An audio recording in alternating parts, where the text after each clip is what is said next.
Hi ಎಲ್ಲರಿಗೂ ನಮಸ್ತೆ. ನಾನು ನಿಮ್ಮ ಆಶಾ ಚಂದ್ರಭಟ್ಟ. ಆಶಾ ಸ್ಥಳ ಪಾಕಕ್ಕೆ ನಿಮಗೆಲ್ಲರಿಗೂ ಸ್ವಾಗತ. ಇವತ್ತು ನಾವು ಎಲ್ಲ ಸಣ್ಣ ಸಣ್ಣ ಹೋಟ್ಲುಗಳಲ್ಲಿ ಕೂಡ ನಮ್ಮ ಊರಲ್ಲಿ ಸಿಗುವಂತಹ ಕಡಲೆ ಬಜಿಲನ್ನು ಹೇಗೆ ಮಾಡೋದು ಅಂತ ಹೇಳೋದನ್ನು ಹೇಳಿಕೊಡ್ತಾ ಇದ್ದೇನೆ. ನಾನು ಮೊದಲೊಮ್ಮೆ ಈ ರೆಸಿಪಿ ಹಾಕಿದ್ದೆ. ಮೊನ್ನೆ ಪುನಃ ನನ್ನ ಹತ್ರ ಯಾರೋ ಕೇಳಿದರು, ಉತ್ತರ ಕರ್ನಾಟಕ ಸೈಡಿನವರು, ನಿಮ್ಮ ಕಡೆ ಇದನ್ನು ಮಾಡ್ತಾರಲ್ಲ ಮೇಡಮ್, ಅದನ್ನೊಂದು ಹಾಕಿ ಅಂತ ಹೇಳ್ಕೊಂಡು.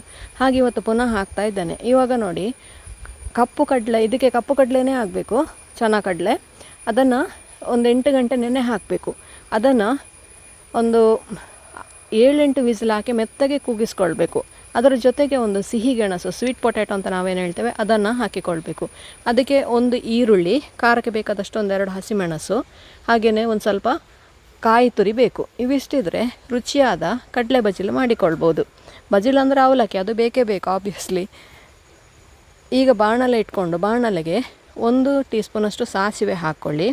ಅದರ ಜೊತೆಗೆ ಒಂದು ಮೆಣಸು, ಹಾಗೆಯೇ 1-2 ದಂಡು ಕರಿಬೇವು, ಸಾಸಿವೆ, ಮೆಣಸು ಇದರಲ್ಲಿ ಮುಖ್ಯವಾಗಿ ಪರಿಮಳ ಬರಲಿಕ್ಕೋಸ್ಕರ ಇರೋದು. ಗೆಣಸು ಒಂದು ಸ್ವಲ್ಪ ಗ್ಯಾಸ್ ಆದ ಕಾರಣ ನಾನು ಜೀರಿಗೆ ಕೂಡ ಹಾಕಿಕೊಳ್ತೇನೆ. ಅದರ ಜೊತೆ ಒಂದು ಸ್ವಲ್ಪ ಇಂಗು ಕೂಡ ಹಾಕಿಕೊಳ್ತೇನೆ. ಇದು ನಾನು ಮಾಡೋ ಕ್ರಮ. ಅದನ್ನು ಚೆನ್ನಾಗಿ ಮಿಕ್ಸ್ ಮಾಡಿಕೊಂಡು ನಂತರ ಜೀರಿಗೆ ಸಾಸಿವೆ ಸಿಡಿದ ನಂತರ ಇದಕ್ಕೆ ಹಸಿಮೆಣಸನ್ನು ಹಾಕಿ, ಹಸಿಮೆಣಸನ್ನು 1 ನಿಮಿಷ ಫ್ರೈ ಮಾಡಿಕೊಳ್ಳಿ. ಅದರ ಖಾರ ಎಣ್ಣೆಗೆ ಬಿಡಬೇಕು, ಅಂದರೆ ಆ ಸ್ಮೆಲ್ ಬರಬೇಕು ಅದಕ್ಕೆ ಎಣ್ಣೆಯಲ್ಲಿ ಹಸಿಮೆಣಸಿದ್ದು. ಈಗ ಒಂದು ದೊಡ್ಡ ಈರುಳ್ಳಿಯನ್ನು ಸಣ್ಣದಾಗಿ ಹೆಚ್ಚಿ ಹಾಕಿಕೊಳ್ತಾ ಇದ್ದೇನೆ.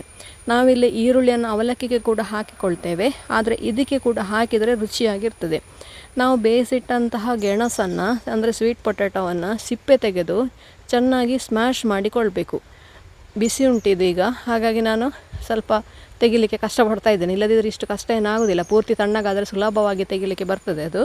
ಇದನ್ನು ಎಲ್ಲ ಸಿಪ್ಪೆ ತೆಗೆದುಕೊಂಡು ನಂತರ ಚೆನ್ನಾಗಿ ಸ್ಮ್ಯಾಶ್ ಮಾಡಿಕೊಳ್ಬೇಕು. ಸ್ಮ್ಯಾಶ್ ಮಾಡೋದು ತುಂಬ ಇಂಪಾರ್ಟೆಂಟ್. ನಿಮಗೆ ಅದರಲ್ಲಿ ತಿನ್ನುವಾಗ ಗೆಣಸಿದೆ ಅಂತೇಳಿ ಗೊತ್ತೇ ಆಗೋದಿಲ್ಲ, ರುಚಿ ಸ್ವೀಟ್ ಇಷ್ಟು ಬರ್ತದೆ. ಇದರ ಬಗ್ಗೆ ಐಡಿಯಾ ಇಲ್ಲದವರಿಗೆ ಇದು ಹೇಗಪ್ಪ ಸ್ವೀಟ್ ಇಷ್ಟು ಬರ್ತದೆ ಅಂತ ಹೇಳ್ಕೊಂಡು ತಲೆ ಕೆರ್ಕೊಳ್ಳುವ ಹಾಗೆ ಆಗ್ತದೆ. ಇದು ನೋಡಿ, ಕಡಲೆ ಎಷ್ಟು ಮೆತ್ತಗೆ ಬೆಂದಿರಬೇಕಂತ ನೋಡಿ. ಹೀಗೆ ನಾವು ಕೈಯಲ್ಲಿ ಒತ್ತುವಾಗ ಅದು ಪೂರ್ತಿಯಾಗಿ ಸ್ಮ್ಯಾಶ್ ಆಗಬೇಕು, ಅಷ್ಟು ಮೆತ್ತಗೆ ಅದು ಬೆಂದಿರಬೇಕು. ಈ ಥರ ನೋಡಿ, 1-2-3 ಕಡಲೆಯನ್ನು ಮಿಕ್ಸ್ ಮಾಡುವಾಗ ಅದು ಬೆಂದಿದೆ ಅಂತ ಗೊತ್ತಾಗ್ತದೆ. ಬೇಯಲಿಲ್ಲ ಅಂತ ಆದರೆ ಇನ್ನೂ ಕೂಡ 1-2 ಬಿಸಿಲು ಅದನ್ನು ಬೇಯಿಸ್ಕೊಳ್ಬೇಕು. ಕಡಲೆ ಮೆತ್ತಗೆ ಬೆಂದಿರಬೇಕು. ಅದು ಬೇಯುವಷ್ಟೊತ್ತಿಗೆ ಸ್ವೀಟ್ ಪೊಟ್ಯಾಟೊವನ್ನು ಸ್ಮ್ಯಾಶ್ ಮಾಡ್ಕೊಳ್ಳಿ. ಇಲ್ಲಿ ನೋಡಿ, ನಮ್ಮ ಈರುಳ್ಳಿ ಫ್ರೈ ಆಗ್ತಾ ಉಂಟು, ಹಸಿಮೆಣಸು ಅದರ ಖಾರ ಬಿಟ್ಟಿದೆ.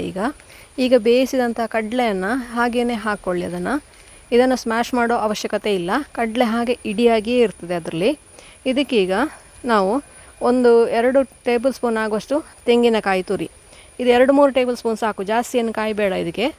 ಆಮೇಲೆ ನಾವು ಸ್ಮ್ಯಾಶ್ ಮಾಡಿ ಇಟ್ಟಂತಹ ಸ್ವೀಟ್ ಪೊಟ್ಯಾಟೊ ಅಥವಾ ಸಿಹಿ ಗೆಣಸನ್ನು ಅದಕ್ಕೆ ಹಾಕ್ಕೊಳ್ಬೇಕು. ಇದು ನಾನಿಲ್ಲಿ ಒಂದು ಗೆಣಸು, ಅಂದರೆ ಒಂದು ಅರ್ಧ kg ಗೆಣಸು ಪೂರ್ತಿ ಹಾಕ್ಕೊಂಡಿದ್ದೇನೆ. ಇದರಲ್ಲಿ ಈಗ ನಾನು ಇವತ್ತು ಮಾಡಿದ ಪ್ರಮಾಣದಲ್ಲಿ ಒಂದು 6 ಜನಕ್ಕೆ ಅದನ್ನು ಸರ್ವ್ ಮಾಡ್ಬೋದು. ಅಂದರೆ ನಮ್ಮಲ್ಲಿ ಇವತ್ತು 6-7 ಜನ ಇದ್ದಾರೆ, ಹಾಗೆ ಎಲ್ಲರಿಗೆ ಆಗುವಷ್ಟು ನಾನು ಇವತ್ತು ಮಾಡಿದ್ದೇನೆ.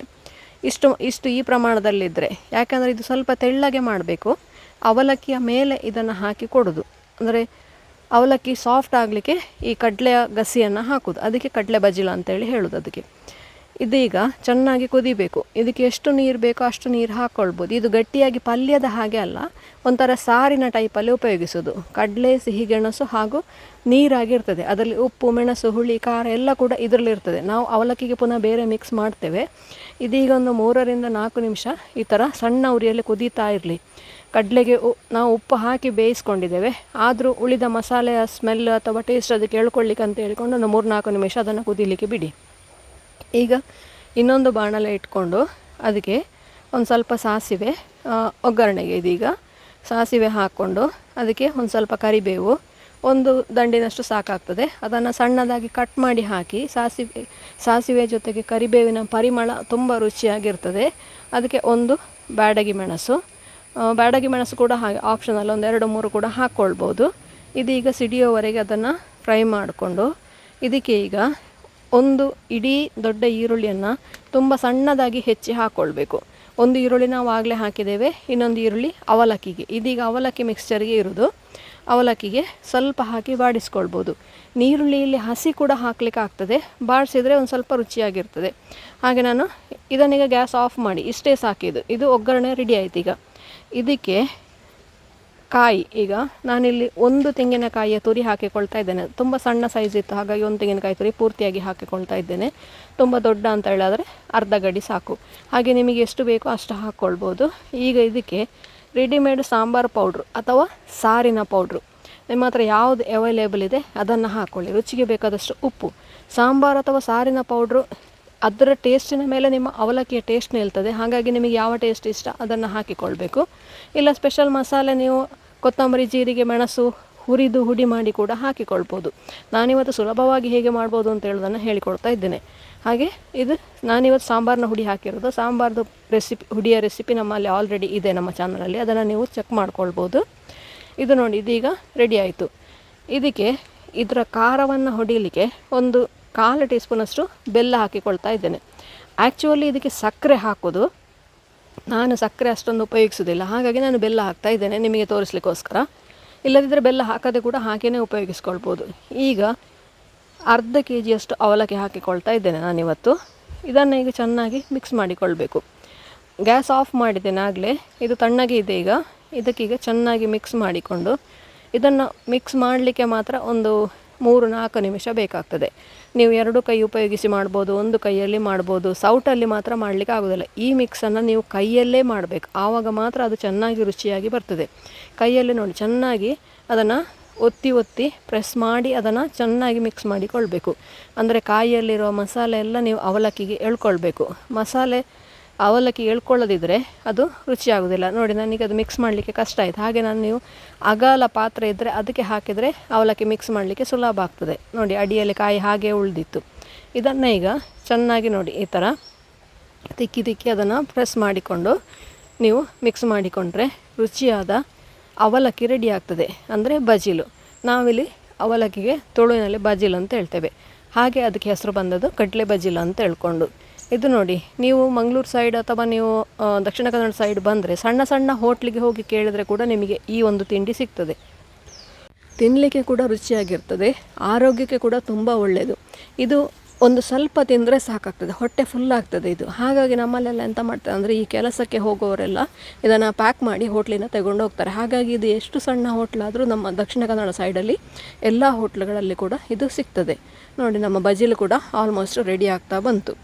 ರುಚಿಯಾದ ಅವಲಕ್ಕಿ ರೆಡಿ ಆಯಿತು. ಕಡಲೆಗಸಿ ಕೂಡ ಇಲ್ಲಿ ರೆಡಿ ಆಯಿತು.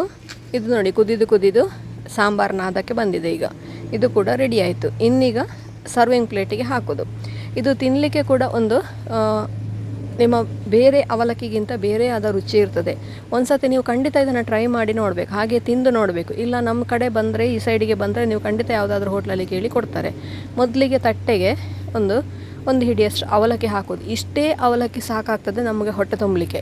ಇದರ ಮೇಲೆ ನಿಮಗೆ ಗಸಿಯನ್ನು ಹಾಕೋದು, ಕಡಲೆ ಗಸಿಯನ್ನು. ಅಂದರೆ ಕಡಲೆ ಮತ್ತು ಗೆಣಸನ್ನು ಉಪಯೋಗಿಸ್ಕೊಂಡು ನಾವೇನು ಗಸಿ ಮಾಡ್ಕೊಂಡಿದ್ದೇವೆ ಅದನ್ನು ಹಾಕೋದು. ನೋಡಿ ಈ ಥರ ಹಾಕಿ, ಬೇಕು ಅಂತಾದರೆ ಕೆಲವರು ಇಷ್ಟಪಡುವವರು ಮೇಲಿಂದ ಸೇವು ಹಾಕ್ಕೊಳ್ಬೋದು. ಸೇವು ಕಂಪಲ್ಸರಿ ಏನಲ್ಲ ಇದರಲ್ಲಿ, ಬೇಕು ಅಂತಿರುವವರು ಹಾಕ್ಕೊಳ್ಬೋದು.